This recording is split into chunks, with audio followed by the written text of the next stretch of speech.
Muy bien, buenos días. Entonces, vamos a seguir con el siguiente mensaje de Marcos para los que habéis estado en el culto de esta mañana digital y para pues los otros que arrancan ahora mismo. Pues estamos en el Evangelio de Marcos, ya es la 10ª semana o 10º estudio y estamos a punto de terminar el primer capítulo. Del libro de Marcos, el Evangelio de Marcos, se entiende también como el Evangelio de Pedro, porque se sabe con bastante certeza de que Marcos era el escritor para Pedro, el apóstol Pedro. Y bueno, pues eso todo lo vimos en los primeros mensajes, y si no has tenido oportunidad de verlos, pues sería bueno volver al principio para entender un poco del trasfondo del libro de Marcos. Estoy leyendo un libro fascinante ahora acerca del canon, de cómo tenemos los 27 libros del Nuevo Testamento, cómo es que llegamos a tener esta colección de libros. Un estudio tremendo, poderosísimo, o digamos, muy fuerte, la evidencia de que Dios es el que produjo no solo los libros individuales, sino también la colección de libros que llamamos el Nuevo Testamento. Y tenemos, por lógica, ¿no? Si hay un Nuevo Testamento, hay un Antiguo Testamento. Y esto de testamentos era algo muy, muy común en la antigüedad. Y los testamentos tenían muchas partes, muchos aspectos, muchos elementos que contenían, ¿no? el testamento.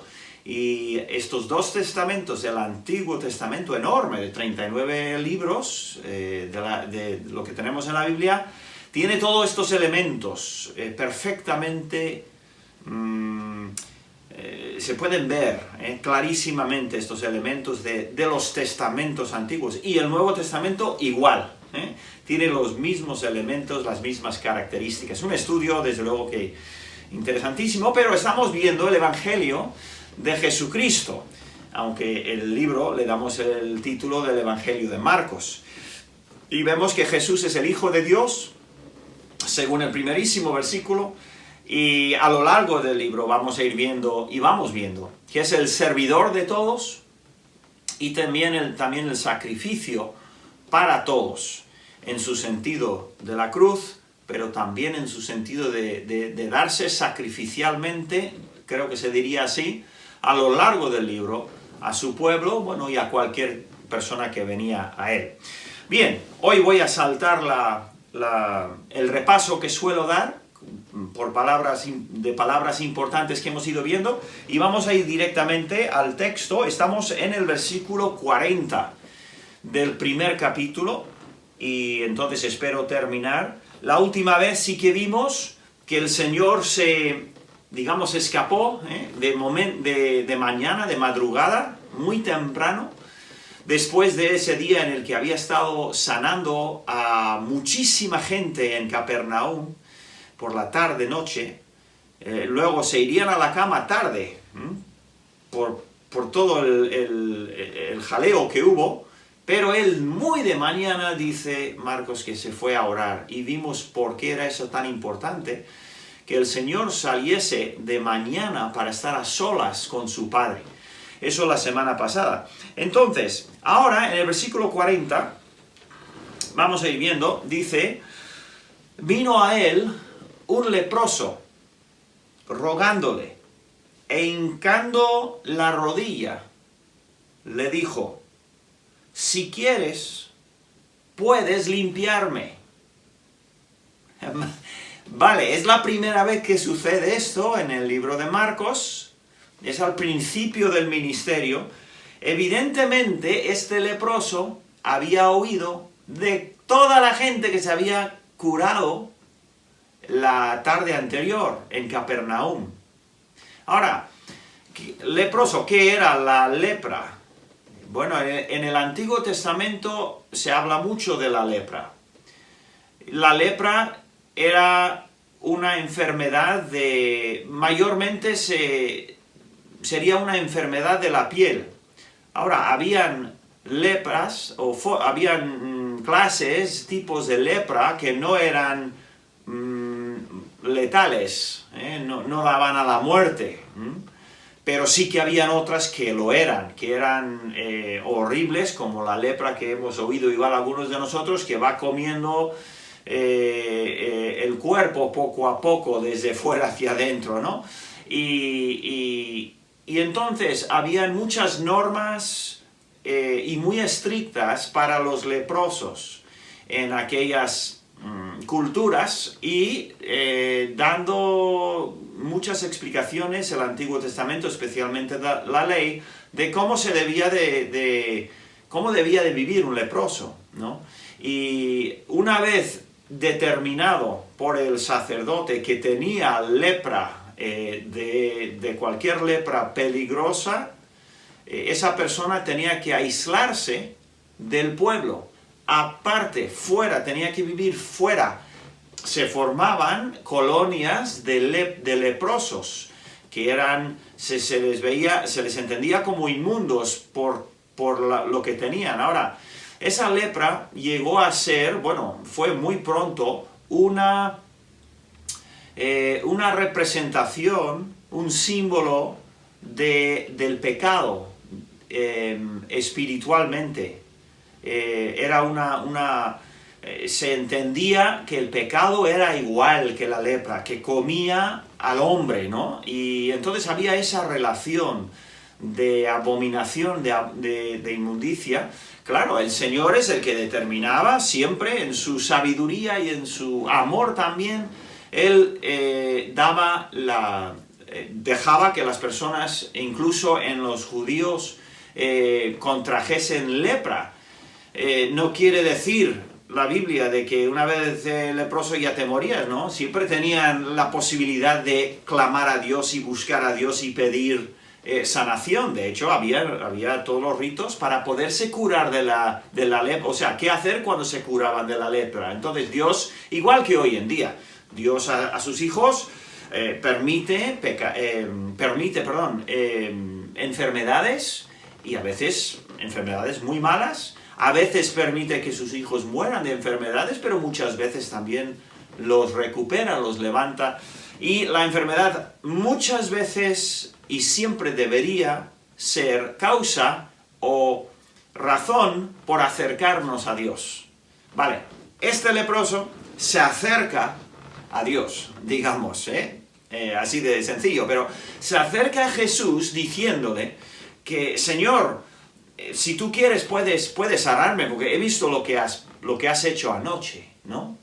Entonces, el hecho de que se le acerque ya es curioso, porque el leproso tenía que mantenerse alejado, pero este se arriesgó, porque él entendía, si yo no me acerco, si yo no voy a Jesús, me voy a quedar como estoy. Entonces, en el versículo 41, vamos a ver la reacción de Jesús. ¿Qué hacen hoy en día muchas veces? Las personas con influencia y con seguidores, no les importa los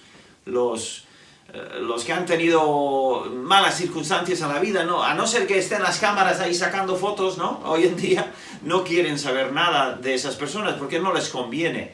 Pero el Señor Jesús dice, teniendo misericordia de él. Y aquí vemos al Señor Jesús cómo era su actitud hacia el ser humano que él había creado, que se había rebelado contra él. Todos somos pecadores. ¿Y cuál es la actitud de Jesús hacia nosotros? Es de misericordia, siempre lo es. Dios, hay mucha gente que piensa que Dios está enfadado con el hombre por su pecado, pero cuando vemos la vida de Jesús, que es la representación del Padre, es Dios Hijo como Dios Padre es Dios, pues vemos que Él tenía misericordia, y cuando uno se acercaba a Él, hincando la rodilla, mostrando humildad, mostrando sumisión, el corazón de Jesús iba hacia Él. Y si en esta mañana tú te acercas a Jesús, quien quiere que seas y cualquiera que sea tu problema, si tú buscas al Señor con la misma actitud, que este leproso no era perfecto, pero su actitud era buena, de inclinarse, de someterse al Señor y decir, Señor, aquí estoy, necesito de ti. Tuvo misericordia de él, y mira lo que hizo Jesús. Extendió la mano y le tocó. Eso era ir en contra de la ley, nadie debía de tocar a un leproso. Era una de las cosas que había que mantener, era como hoy en día estamos viviendo en el COVID. ¿Qué es lo que no debemos hacer? ¿Cuál es una de las palabras o frases claves? La distancia social, ¿no? Esa distancia de 1 metro, 1,5 metros, depende, ¿no? Y en nuestra época ahora mismo estamos en esta pandemia manteniendo distancias por si la otra persona tiene COVID, ¿no? Y es muy parecido a lo que había aquí. Y el Señor no debía de tocarle según la ley. Pero el Señor es Señor de la ley. Él había establecido la ley. Él era superior por encima de la ley. Y Él podía hacer lo que Él sabía que era correcto. Y en este caso, el Señor extendió la mano y le tocó. ¿Cómo sería recibir ese toque del Señor? Quizás este leproso no sabemos mucho de él. Nos podemos imaginar que igual llevaba mucho tiempo así. ¿Hacía cuánto tiempo que no le había tocado nadie? Por lo menos nadie limpio, nadie normal. Y seguro que nunca en toda su vida olvidaría ese toque. Cuando él era leproso, cuando él era inmundo, cuando él estaba separado de toda la sociedad normal, Jesús vino y le tocó. Y da igual en qué situación estás tú, da igual lo que estés sufriendo, lo que hayas hecho, lo que hayas pasado, cuál es tu situación, el Señor tiene misericordia de nosotros, de ti, y quiere tocarte. ¿Para qué? Bueno, vamos a ver qué pasó, ¿no? Pero esa es la voluntad del Señor. Dice, le dijo, quiero, sé limpio. Así que le tocó, le habló, y en el 42, y así que él hubo hablado, o sea, en el momento que habló, y por si acaso no se entiende, dice, al instante, la lepra se fue de aquel, y quedó limpio. Imagínate qué cambio de vida. Eso no es simplemente que un pobre de pronto le toca la lotería o una herencia esto no es cosa de dinero. Esto es cosa de que le devolvió la vida. Porque habiendo estado aislado por completo de todo, olvídate de ir a bodas, olvídate de ir a conciertos, olvídate de ir a la familia a celebrar un cumpleaños, olvídate de todo eso, porque tengo lepra, o porque tienes lepra. Y ahora en un toque nada más, el Señor le limpió. Así es hoy en día, con aquella persona, cualquiera de nosotros, que reconociéndonos pecadores, totalmente sucios, realmente. Nuestro corazón es una máquina de mal. Malos pensamientos, malas actitudes, malas palabras. Y reconociendo el mal que tenemos dentro, cuando acudimos al Señor, el Señor promete dar perdón y vida a la persona que acude a Él. Igual que en este caso físico, sucedió así. Entonces, fíjate cómo en el 43, entonces le encargó rigurosamente. Marcos y Pedro quieren aclarar estos detalles, al instante. Y luego le dijo rigurosamente y le despidió luego. ¿Y qué es lo que le dijo en el versículo 44? Mira, no digas a nadie nada. nada, sino ve, muéstrate al sacerdote y ofrece por tu purificación lo que Moisés mandó para testimonio a ellos. Ahora, él no está diciendo que no puede hablar, decirle a nadie lo que le ha pasado. Lo que le está dando es un orden de prioridad. Le está diciendo, no hagas nada antes que ir al sacerdote y que el sacerdote pase por el proceso de purificación que os comenté antes, que todo eso estaba descrito en la ley, de cómo un leproso debía de manifestarse cuando se limpiaba, cuando Dios le curaba, cuál era el proceso en poderse establecer públicamente de que este hombre era leproso, pero ya no lo es. ¿Y quién hacía eso? Bueno, el sacerdote, y a través de unas ofrendas, un protocolo, digamos, sanitario, ¿no? Y eso es lo que le dijo el Señor. Primero, haz eso. El Señor está demostrando que Él contra la ley no tiene nada. Él tocó al leproso y la ley no permitía eso, pero Él lo hizo simplemente y solo porque Él era Señor de la ley. Pero la ley todavía tenía su vigor y tenía su lugar, especialmente entre los judíos. Había que seguir la ley, y Él aquí lo demuestra.